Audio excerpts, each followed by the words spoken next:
ఈ లైపోసక్షన్ అంటే ఏంటి? సో, చాలా మందికి మాకు ఫ్యాట్ తీయించుకోవడం, ఈ లైపోసక్షన్ చాలా వింటున్నాం. బట్ అదేంటో ఎవరికీ మాకు సో తెలీదు. యూజువల్గా పేరులోనే ఉంటుందండి, లైపో సక్షన్. లైపో అంటే ఫ్యాట్, సక్షన్ అంటే చిన్న హోల్ ద్వారాగా సక్ చేసేయటం ఓకే. పైకి. ఓకే.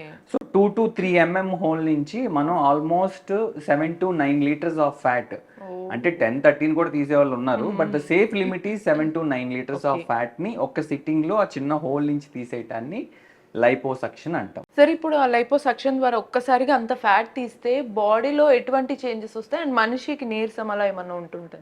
ఏ సర్జరీ అయినా కొంచెం నీరసం వస్తాం కామన్ అవును. అండి, బట్ లైపోసక్షన్ అయితే సేఫెస్ట్ సర్జరీ. ఓకే. న్యూస్ లో వింటా ఉంటారు, సెలబ్రిటీస్ చేయించుకుంటారు, ఒక హీరోయిన్ చనిపోయారు, పేర్లు చెప్పట్లేదు, అవునవును. చనిపోయారు, లైపోసక్షన్ ఈజ్ వెరీ డేంజరస్ అని ఇలా అవును. అంటారు. But the thing is, good things ఎవరు ప్రమోట్ చేయరు. అవును. తగ్గితే నా సొంతగా నేను తగ్గాను అనుకుంటారు. సో ఆ! ఎవరు లైపోసక్షన్ చేయించుకుని నాకు మంచిగా అయిందని ఎవరు చెప్పరు, అవును. బయటికి దాచుకుంటారు. అవును. సో డెత్ అయినవి మాత్రం మనకు బాగా అనిపిస్తాయి.